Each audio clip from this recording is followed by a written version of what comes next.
questions or things you want to say, or maybe one of you figured out what new tone is. Before we start the question, I do want to let you know, besides everything you saw in the film, Brandon was one of the folks that worked behind the scenes. You want to talk a little bit about what you did for the film that people might not know about? Yeah. So I did some audio post-production on the film. Basically, our camera crew, very specially trained in visual arts, but not so much audio. And so I had a lot to clean up, and it was what I worked on was all dialogue, and then we had Rick Johnson from Mustard Plug do all the music. So. Yeah,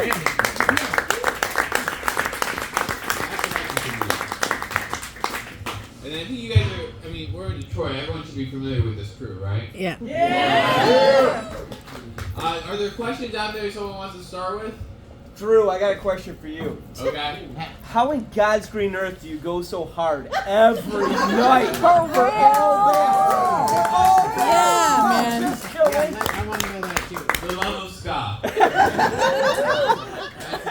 That's it. Like you said, if I wasn't having fun, I wouldn't be here. You know? All right, I'll talk to you later about the supplements you're on, man. Thank you. Most of it at a gas station. Yeah. Any other questions about the new tone or, yeah? When's the next tour? Good answer. Anyone got any shows coming up in the area? I think there's one in September. I don't even know where the fuck I'm playing tomorrow. Traders that are in Ohio, in Akron, Ohio, August 3rd, for Earthquaker Day. So, if you like Earthquaker devices, Guitar Nerd Day is what we're calling it, yes. I know shit about it. They don't make fucking shit for keyboards. You should have brought your free pedals. He actually got free pedals for doing the show. And I forgot to bring them. Guitar pedals for his keyboard. Yeah. I didn't know until I saw the movie that we could smash keyboards on stage. We have that to look forward to. I would love to see the Jay Navarro Thirsty Guys crossover tour. Yeah, that's I don't know if the world's ready for it, but I would. There's also a show in September at St. Andrews with the Suicide Machines, Bad Operation, Kill Lincoln, and your new favorite band, if you haven't heard of them yet, Hey Smith from New Hampshire. Do not miss that show. That's in September. Hate to tell you totally the truth, I forgot about it. That's why I'm here, you know? Frank's here tonight, so. Any other quick questions? Yeah, I like that kind of question. I think there's a show here tomorrow in Detroit, too. Is Any State Ferris is playing? Yeah. I told you I like Detroit, Scott. Yes, in the back. Similar in what's different between right now and the 90s shop room for those who were there. All right, well, I'm going to hand the mic down this way. So the question was, what's different between this and the 90s? Old people, all right? So I just want really quick. This is fucking beautiful. I played one of my first shows was at the Falcon Club with Bad Manners, all right? Wow. If you know what the Falcon Club is, then you're as old as I am. All right? So, and then the Pie Tasters came here, and they'd always play at Falcon Club with us too. And to answer your direct question, this is all about love and community. Back then, we were all fighting one another. And I fucking love this. I love fighting too, but I love this shit. As far as like back then, the weird thing about back then was I think we were all singing about this inclusion, right? And we wanted it, but there wasn't many black people or gay people or Japanese people. You would sing about this inclusion when you're trying to make it this big, beautiful scene. And I feel like we were all saying that, but we weren't reaching the communities to get them to come to the shows. And I feel like now, everyone in the whole Bad Time clique has somehow gotten that message to the world, and that it's bringing people in from all these communities. And I feel like now that's the difference between now And then, and to me, that's the most beautiful part of this whole thing. It's just like a new era, you know?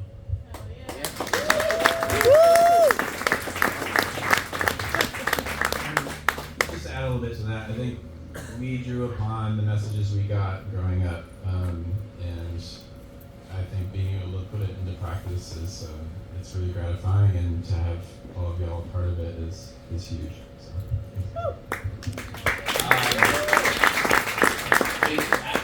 I just want to say real quick, thank you to the bands of all that have gotten us to this point in ska, right, and all those to come. But especially thank you to the bands that were popular and did great in the '90s and during the ska boom, but also stuck with us during the hard times, right? You saw in the movie Thirsty Eyes Con, where were you in the '10s? And there's a lot of bands that come around. I call them ska tourists, And I just want to say thank you to the real ones we have on stage today who have been there through the thick and thin and have been able to, lead the next generation into what you just saw in that film.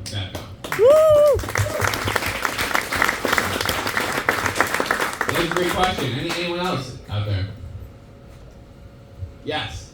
So watching Watu kind of grow, I've noticed that COVID obviously was a negative impact on a lot of people, but it seemed like COVID was kind of a positive to the growth of the community, and I just kind of wanted to hear their take on how COVID either hindered or helped their progression in Newton. It's a great question. So during COVID, we all kind of packed it in and had a conversation about whether we wanted to keep going, and we had all been cooped up for a while, and we're kind of feeling this itch to sort of respawn, and we acted upon it, and we weren't able to tour on the fruits of our labor for a while, which I think kind of pent up demand in other parts of the country is, we saw tonight, there's a lot of enthusiasm around it. And so I think even though COVID was definitely a bummer for a lot of us, it kind of built up this situation where we were all really ready to go out and party.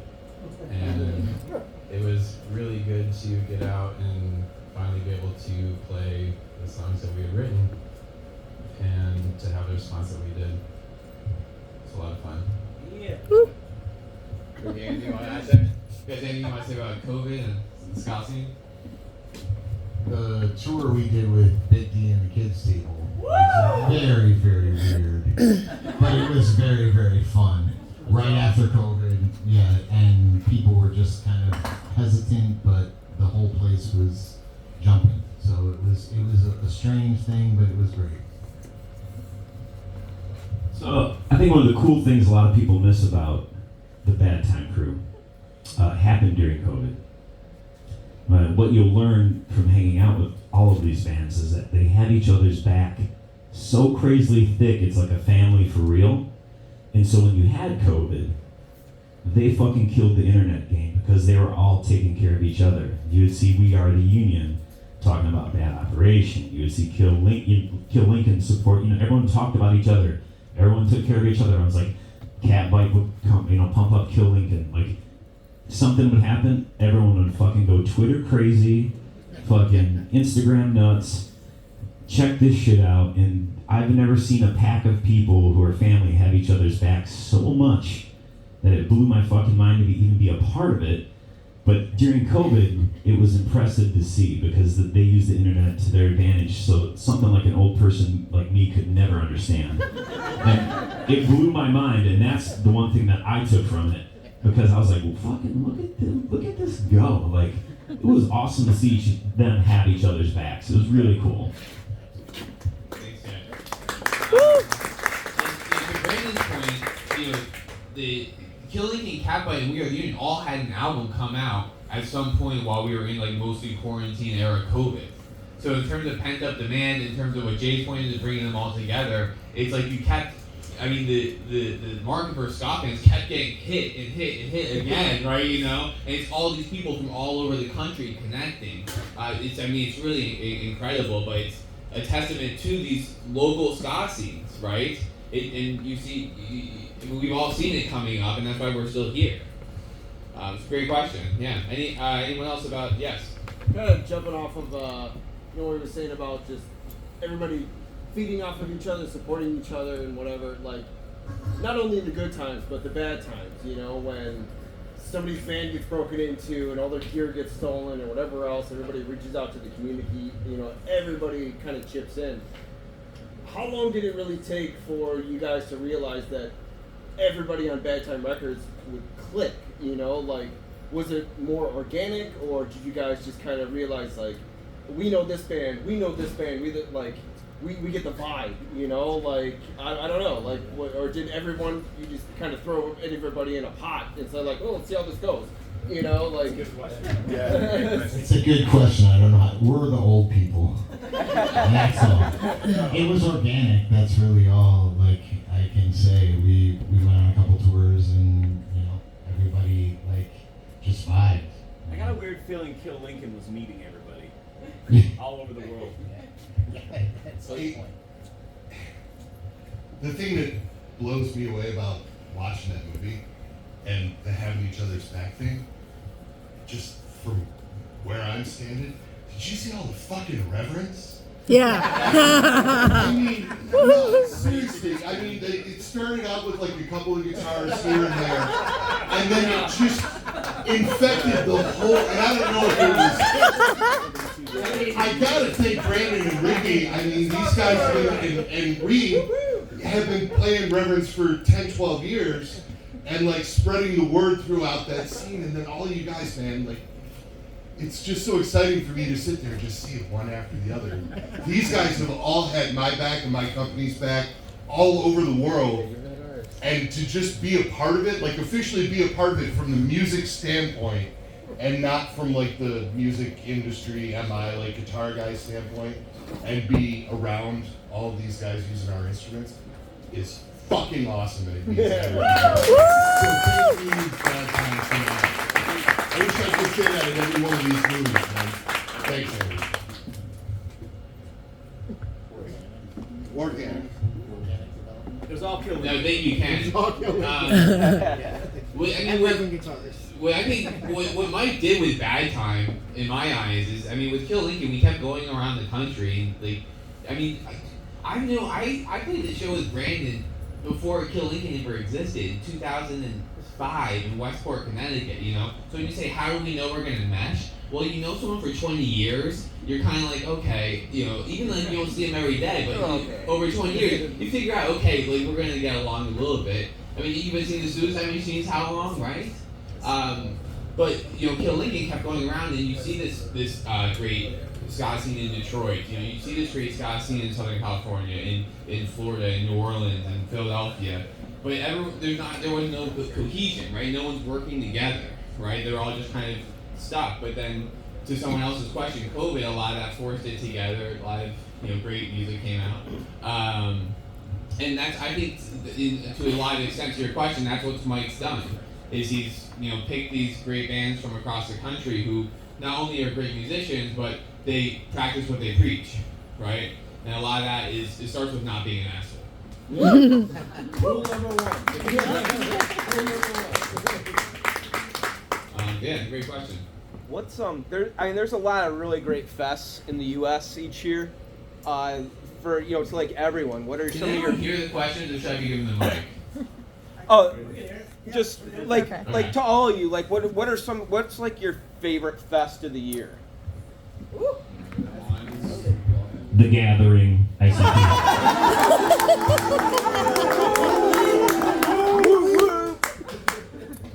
Supernova. Supernova, like, kills everything. Fuck everything else. Supernova, that's it.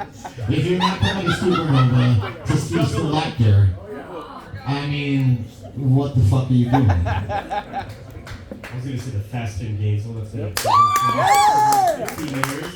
And then also Supernova was also really cool. We went for the first time last year, and it was really great. I absolutely despise music festivals.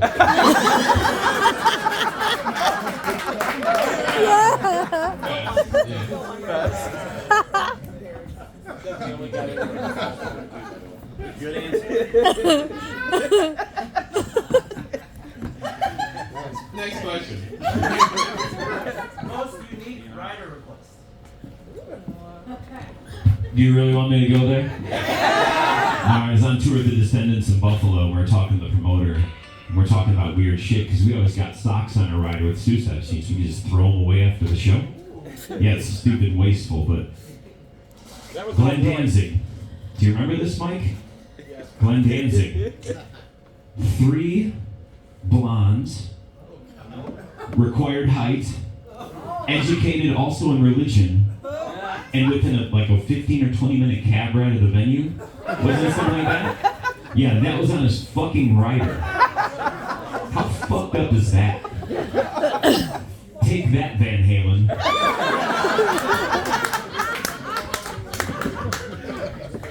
I get shit for this all the time, but the traders have Nutrigrain bars on our rider.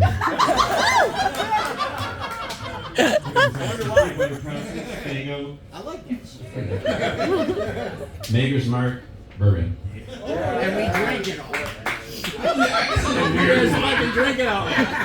It's good shit. Honestly, the weirdest thing is probably non-alcoholic beer on ours right now. Yeah. But we still have the bourbon as well coming. Anyone else?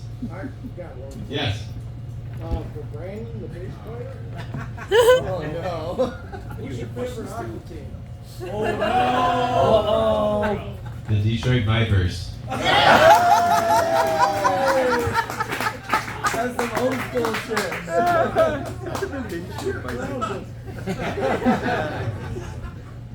Alright, Vinny. Yes. This is for you. How many people did you interview?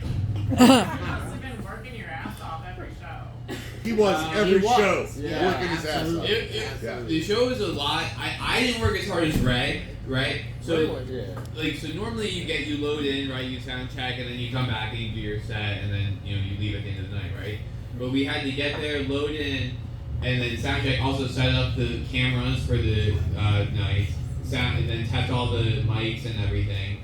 And with the interviews, I would have done more, but if more people were out front earlier on. But there were some nights where people it'd be a sold out show, but there'd be 10 people at doors.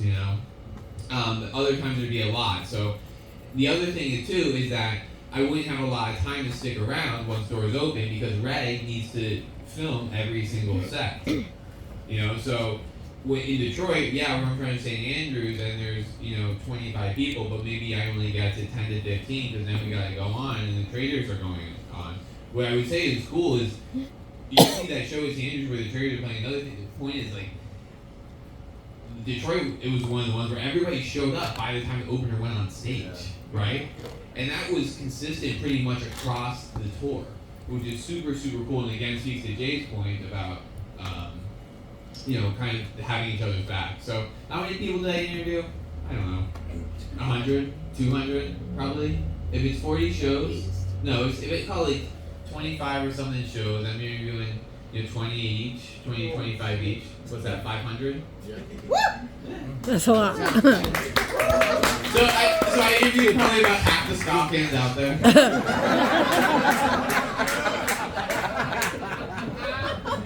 So on the road, obviously you guys are stopping places, getting to eat, kind of relax or whatever Gotta else. eat. You have to. You were right. Is there a place where any state you're at, wherever else, hey, you got a favorite, whether it be a Waffle House or whatever, a Denny's or something was there any spot where you guys had to stop, understand the dietary, you guys are vegan or whatever else, Any place that has a beer cave. Yeah, or wine rack.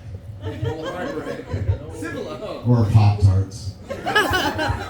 Whenever we play Hamtramck, definitely Balkan House.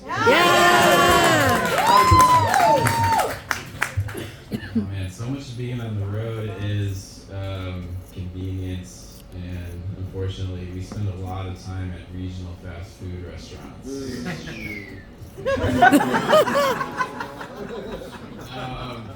You know, I've gotten very into Google reviews over the years. Cause like you're somewhere in the world, you'll know where you are, right? What's around.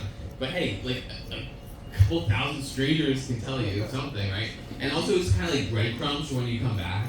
So one place, I don't know where it is, but somewhere in Texas, and if we drive through, I'm gonna see it on my Google reviews. They have really good hamburgers. Somewhere in Texas. So enjoy. Okay, I just want to know, Eric, if you've pursued sponsorship from Kellogg's yet. Kellogg's. Well, I mean, you're like Nutri-Grains, Pop-Tarts, it's all. Yeah, what the fuck, here? You should. Great idea. Yeah. Actually, my kids can eat for free. There you It'd be go. great. I mean, it works for Thursday. Eric been bought that big cereal.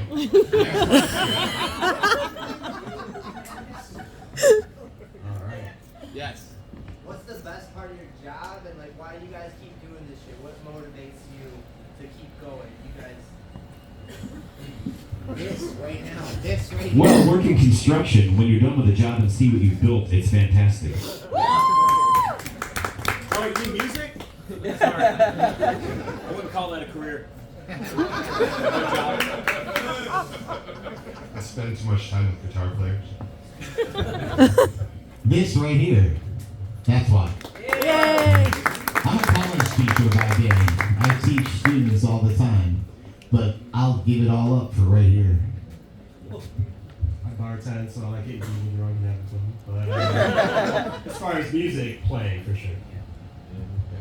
For me, it's just seeing the way everyone else appreciates the space that we're creating. I would say working the merch table. Yeah, we need. The only person I've ever DJ, we're when ready you're on DJ. tour, Where's right? that? We're DJ. When you're on tour, you're doing so much, and like it's like so much about like, all right, you gotta do this, you gotta do that. It's kind of nice when you have like a killing wheel about our shifts, you know, our merchant. When's your merch shift, right? Well, your merchant, that's your 30 minutes a day where you get to run a little business. You know? it's a little vacation from tour life. Speaking of which, we have a movie theater themed candy at this table over here. If you didn't get your fill during the film, you can take some snow caps home, jelly beans, whatever you need. Yes, we And have. the record. And Yes, the and we have some record. records, new tone merch. I think we have a couple to give away. The record's more important. Yeah, all right, yeah, we did. We got a couple to give away. So we'll do a couple trivia questions here. Maybe you know, 2 or 3 last quick questions if anyone's got them. Yes. Outside of your hometown, what was your favorite show, favorite town to play? On this tour? Yes, on this tour.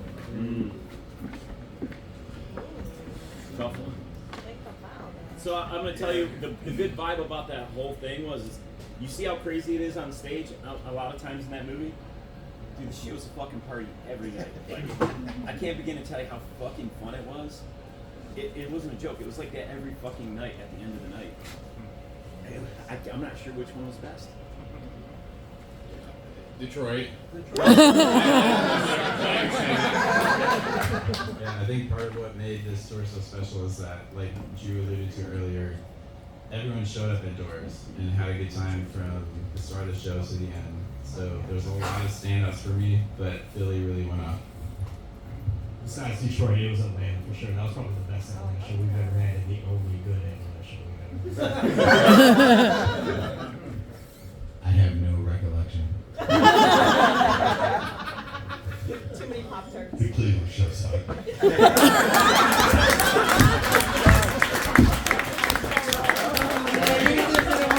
Sorry. Should have been in Toledo. That's where we come out, yo. It's where we come out. That was in Lincoln's like 17 years, right? 2007 to now. That was our first show in Ohio. Oh, are you serious? Yeah. It was better when you took us back with the suicide machines. All right, 1 or 2 more questions. Anyone else? New tone, yes. What's your favorite Thirsty Guy song? Not playing fest. Careerist. Not playing best. the song. So. A man with taste. The one I just heard. Mr. Thirsty, buy me a beer. All right, last question. This is New Tone Detroit. Who's got it?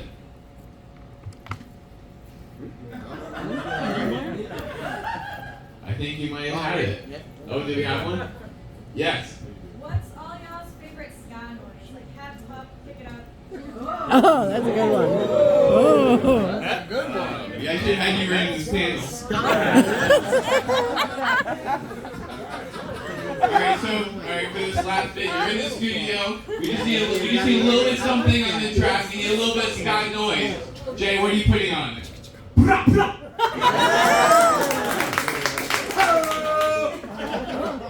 Calm down. Whoops.